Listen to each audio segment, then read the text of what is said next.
So, vogliamo fare appunto qualche domanda al pubblico, penso che ce ne siano, dai. Qualcuno vuole fare qualche domanda?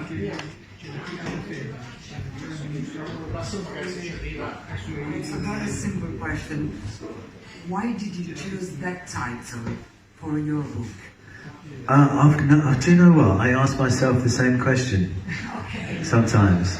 Yeah. I always wanted to call it He Who Fucks Nuns. Yeah? Lui voleva chiamare He Who Fuck Nuns, c'è un verso di Dato Glory. Yeah, from Dato Glory. Dove dice chi scopa le suore poi diventa un prete, no? He didn't join the church. Però maybe it was a bit scary. The publisher didn't like it. Il publisher non è piaciuto. Yeah. I don't know. But I thought He Who Fucks Nuns was good because he, as you said, He Who Fucks Nuns will later join the church. It's a typical, very nuanced, complex Joe lyric, you know. It's about Strummerism. Yeah.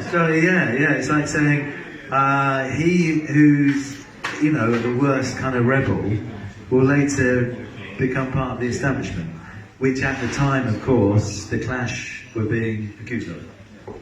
Avete qualche...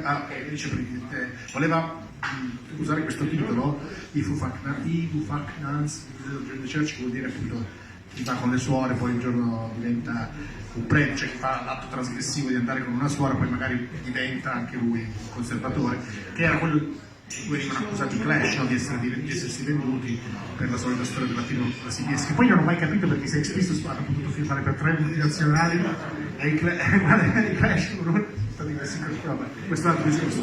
Comunque, sì, chi vuole fare altre domande? Steve. Anthony. Well, no, you've had your go. Get off, you've had your go.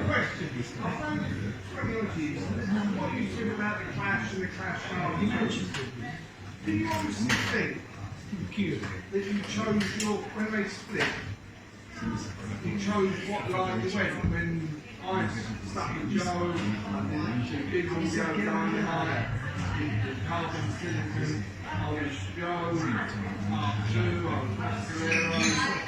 was Mescaleros, Latino Rockabilly, all the way. Do you think it was a case of, from my point of view, even though I'm a lot common with Mick, both came from the street and he sings about the crown, etc., where I met my wife, etc. But I stuck with Joe. Do you think that affects it? Anthony ha chiesto se la scelta di cioè, did you ask if the going with the Joe camp or the Glyn Johns camp when the class split in 83? Whether that made you affect how you went with camp? I love the Okay.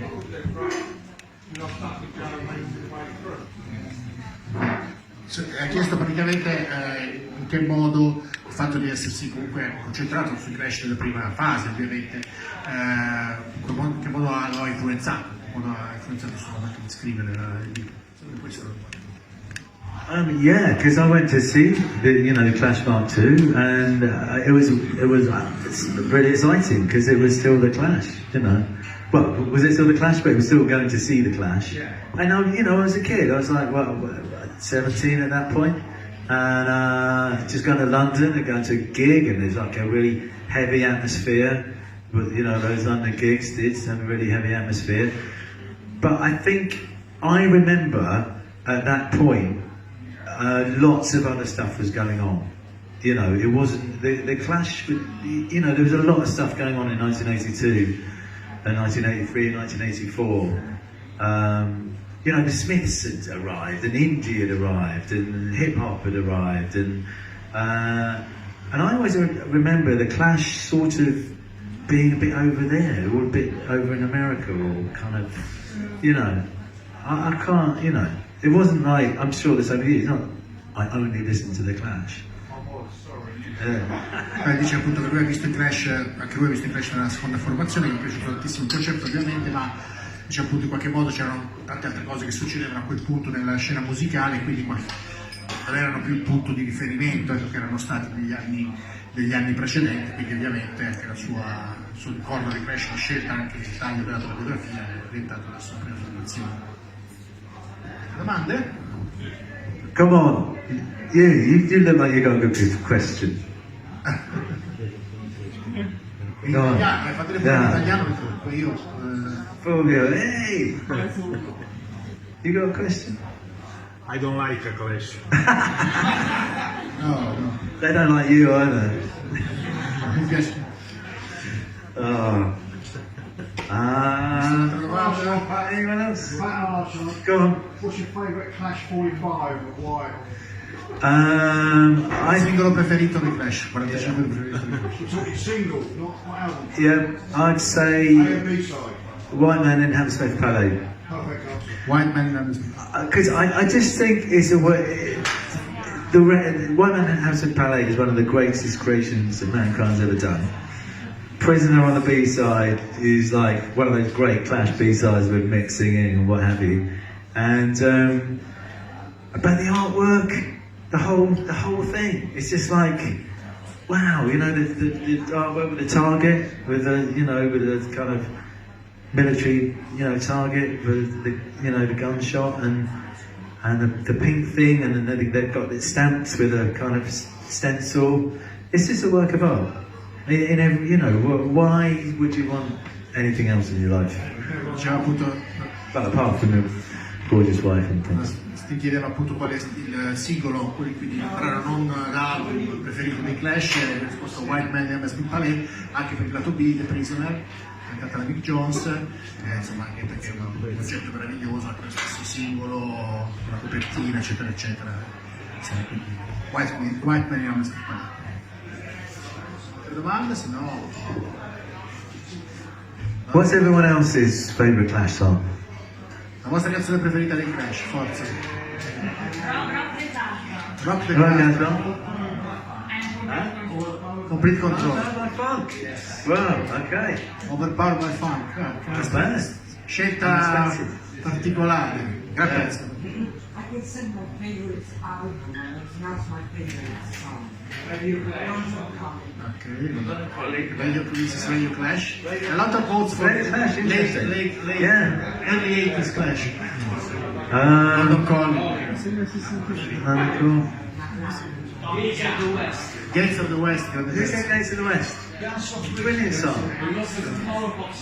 Yeah, great song. Yeah. Clap Down, working for the Clap. Clampdown, yeah. Brilliant. No, io gli volevo chiedere solo, ma come si è posto emozionalmente quando ha raccolto tutte queste notizie qua e come ha fatto a scegliere un po' tutto? Perché cioè, io ad esempio non riuscirei, nel senso che a filtrare tutto, ecco, quindi verrebbe un'enciclopedia per dire, no? Okay. Cioè, You want to know how did you feel emotionally when you had the chance to talk to the Clash about all these things, and how did you filter them? How did you prioritize stuff in order to create? How did you choose big? Yeah. When I made the Clash, I was kind of, even today, my heart rate goes up. You pretend to be cool, like, yeah, right. But you're inside, you're kind of like, very thing. Paul is a very direct speaker. He doesn't need much kind of editing. Yeah.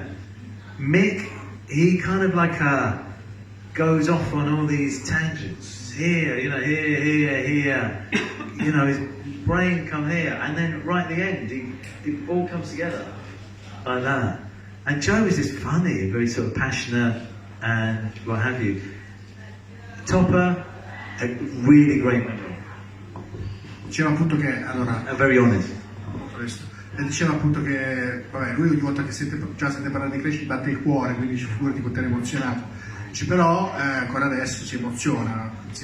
Però diceva appunto che Paul è uno che non ha bisogno di tanto editing, cioè lui ti dice proprio le cose precise, già quasi, potresti già non scritto a scrivere. Mick è uno che magari fa dei giri un po' più ampi, per poi alla fine ti dice la frase fulminante, così Joe invece è proprio passionale, torrenziale, così.